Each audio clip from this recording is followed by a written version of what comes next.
में आगे बढ़ते हैं, जहां देश भर में कारगिल विजय दिवस मनाया जा रहा है। आज ही के दिन 1999 में कारगिल विजय दिवस पर जीत हासिल की थी भारतीय सैनिकों ने और पाकिस्तान के सैनिकों को धूल चटाई थी।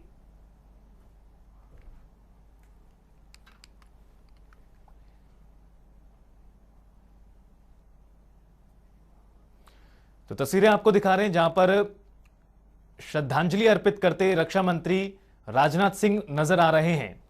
वॉर मेमोरियल पहुंचकर तमाम नेताओं ने, रक्षा मंत्री राजनाथ सिंह भी इन तस्वीरों में आप देख सकते हैं, तीनों सेनाओं के प्रमुखों ने भी यहां पहुंचकर श्रद्धांजलि अर्पित की है शूरवीरों को। कारगिल विजय दिवस के वो युद्ध जिसने भारतीय सेना के पराक्रम को दुनिया में पहचान दिलाई। दुर्गम स्थिति होने के बावजूद, दुर्गम पहाड़ियां होने के बावजूद भारत के जो सैनिक थे, शूरवीर थे, उन्होंने हार नहीं मानी और उन इलाकों को भी वापस कब्जे में लिया जिस पर पाकिस्तान के सैनिकों ने कब्जा कर लिया था। 23 बरस पूरे हो गए हैं कारगिल विजय दिवस के और इस मौके पर तमाम नेताओं ने, चाहे बात करें प्रधानमंत्री नरेंद्र मोदी की, रक्षा मंत्री, गृह मंत्री समेत तमाम विपक्ष के नेताओं की ओर से भी श्रद्धांजलि अर्पित की गई है आज उन तमाम शूरवीरों को।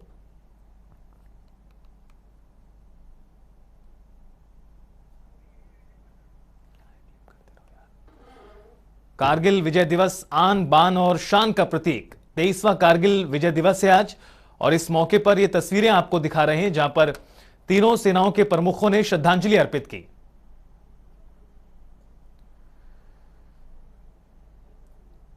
उन्नीस 1999 में आपको बता दें युद्ध हुआ था जिसमें भारतीय सैनिकों ने पाकिस्तान के सैनिकों को धूल चटाई।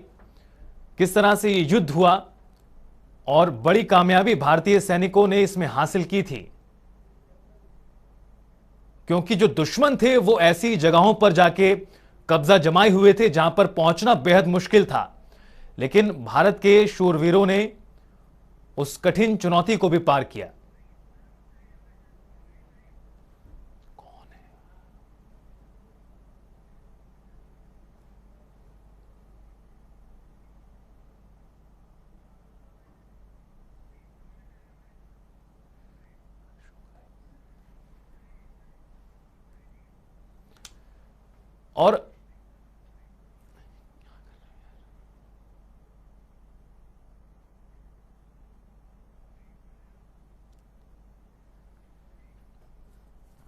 और ज्यादा बातचीत के लिए हमारे साथ विंग कमांडर आलोक शाही जी जुड़ गए हैं। सर, स्वागत है आपका जनता टीवी पर।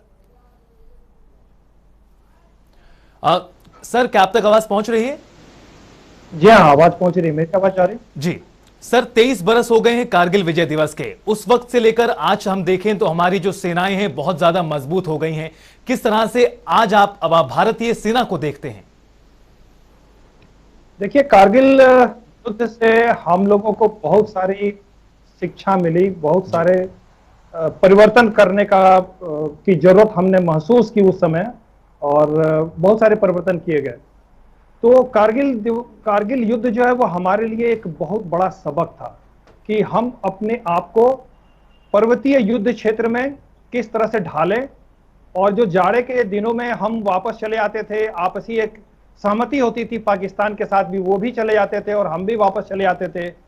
तो अब हमें एक सबक मिला कि पाकिस्तान इतना विश्वासकारी नहीं है जी, उस पर यह विश्वास नहीं किया जा सकता है।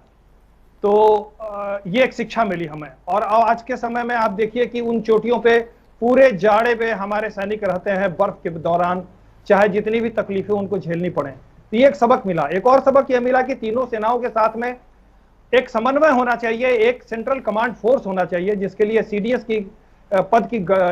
पद का गठन किया गया भारतीय सरकार के द्वारा।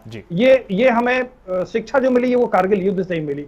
तो पाकिस्तान के खिलाफ तो हमारी तैयारी काफी ज्यादा है, हम काफी सक्षम है, उनसे बिल्कुल ही डर नहीं है। हम तो अब चुनौतियां स्वीकार कर रहे हैं चीन के विरुद्ध।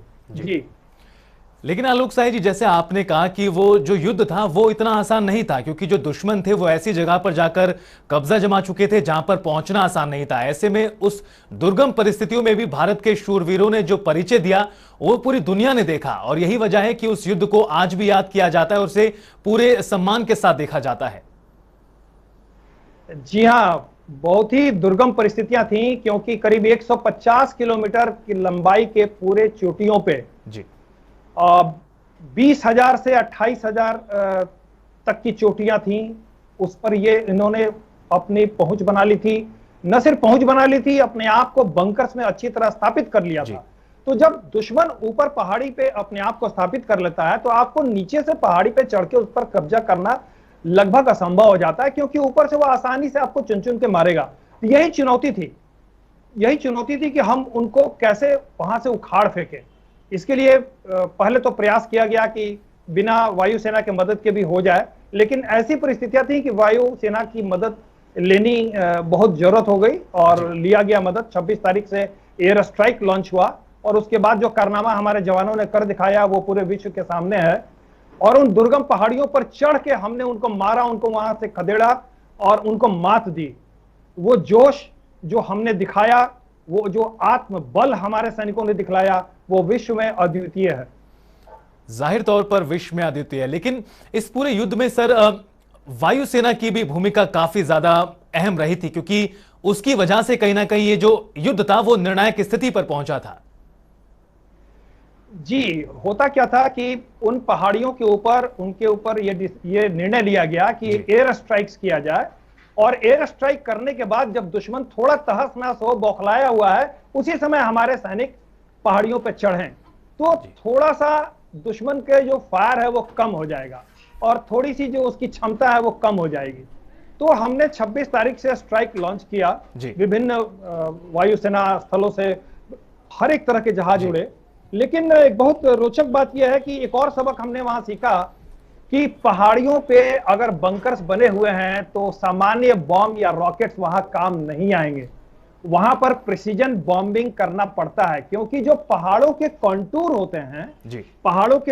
होते हैं वो खुद प्रोटेक्शन का काम करते हैं। बॉम्ब गिरेगा तो उसके स्प्लिंटर से उसके बंकर के अंदर वाले को बचने का मौका मिल जाता है। बिल्कुल सर, अगर बिल्कुल सर, देखा जाए तो दुर्गम परिस्थितियां थी, लेकिन उसके बावजूद भी भारत के शूरवीरों ने काफी बड़ा कमाल किया था। बहुत बहुत शुक्रिया सर जनता टीवी के साथ जुड़ने के लिए और तमाम बातचीत के लिए।